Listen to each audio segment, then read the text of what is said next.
जय माताजी मित्रों, पहला तमे आ डुप्लिकेट भुवानो विडियो देखो, પછી આપણે એને બે શબ્દો કહીએ।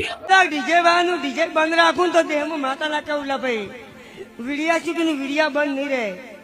શું કહું કે હાવ તને કોમ સી અને હાવ તને ધંધો છે ભલે કેની ભાઈ કઈ જીત એટલે મારું હારું મને એ નથી સમજાતું કે માતાને ડીજેને શું લેવા દેવા। એટલે ભુવોજી મને એવું લાગે છે કે ભુવોજી ડુપ્લિકેટ ભુવોજી છે યાર।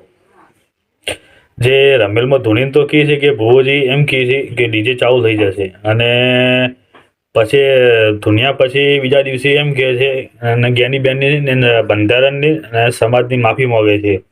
તમે જોવો પછી એના ખેડનો વિડીયો। જય માતાજી મિત્રો કે રાતે હું રમેલમાં ગયો અને માસી તુંતે બોલે ગયું એટલી મેં સમાજને એવું કીધું કે સાયકલ મહિના ડીજે વાગશે એમ બોલી ગયું અને પબ્લિકને એવું થઈ ગયું કે વૈશાખ ભયાવતી વાગશે એવું ગણાઈ ગયું છે। પણ બે હાથ જોડી માફી માગું છું અને મારા સમાજમાં જે તે મારા ગામના જે સમાજમાં મને જે ડર ધમાલ કરે એ કરવા હું તૈયાર છું અને જ્ઞાનીભાઈ વિશે બે શબ્દ બોલી ગયા હોય તો હું માફી માગું છું હાથ જોડી। જય માતાજી।